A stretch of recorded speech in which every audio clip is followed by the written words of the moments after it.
We have just watched the inauguration, and I've heard Obama give what I considered a very good speech, even a great speech. To me, there was not a wasted word. I mean, there was no rhetoric, empty rhetoric that we've come to expect from a lot of politicians. And there was also, it was like there was no wasted words. It was like there was thought going through every single thing he said so that we could clearly understand what he was referring to. And he was moving forward little by little. He was not promising too much. I thought it was just a very well-balanced speech that implied a very good intelligence working there.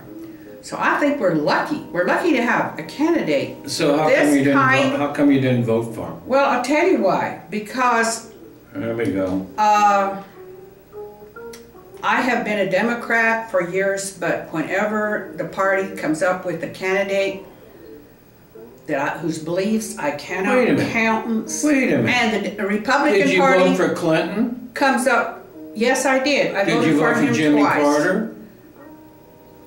I think I did. But the thing of it is with Clinton... I believe Alzheimer's has catching up to you, honey. Clinton said that he believed... Now, see, I am a pro-life candidate.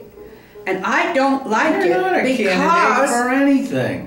No, not a candidate. I mean, I'm a pro-life. And I resent the fact that the Democratic Party when you get this old, you're hoping like hell when you die that you're not going to have to see any of those aborted kids, right? Which you think are out there. Yeah, that's right. Yeah, right. I know they're out there.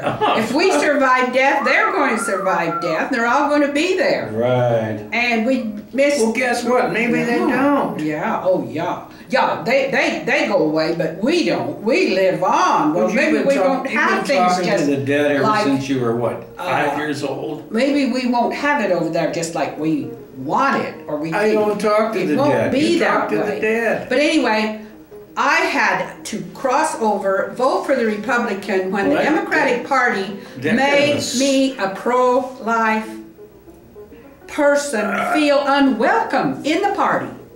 That there was no voice for me. Why didn't you be independent? And the Republicans took full advantage of this, as far as I'm concerned, weakness in the Democratic Party of insisting for quite a long time that all their candidates express support of pro-choice. Now that is just a faction of beliefs. That it does not represent many religions. It doesn't represent a lot of strong beliefs. But these beliefs, there was pressure to get those people to alter their belief and go with pro-choice. And this I don't think is right. I think that this as taking the party in a direction that I think is wrong. And that will weaken the party, will weaken this candidate's presidency if they insist, absolutely insist, that he keep his campaign promises and go even further down this road of pro-choice than other Democratic presidents have already gone. So this is what I'm very, very worried about and concerned about. And so this is why I'm pledging myself again to the Democratic Party to say that I'm going to speak out about the Democratic Party being shanghaied, absolutely shanghaied by pro-choice factions to express their beliefs and theirs alone.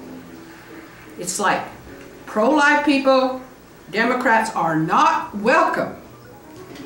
Now, that is where we come into the basic, intrinsic conflict about legalized abortion.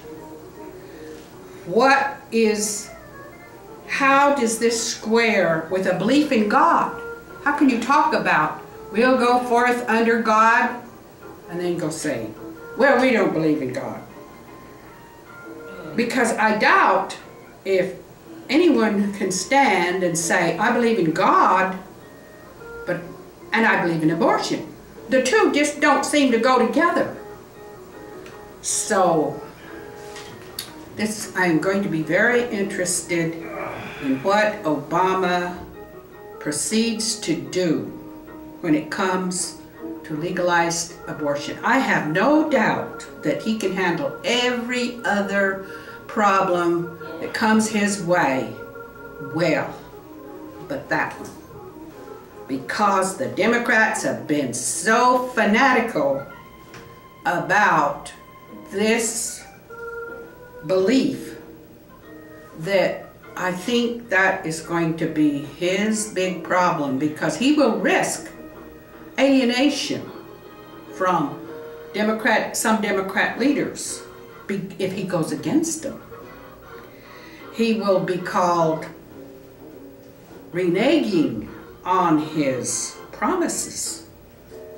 So he's going to be held to them, because those factions want to take the Democratic Party and this country further down that road. So that's what worries me.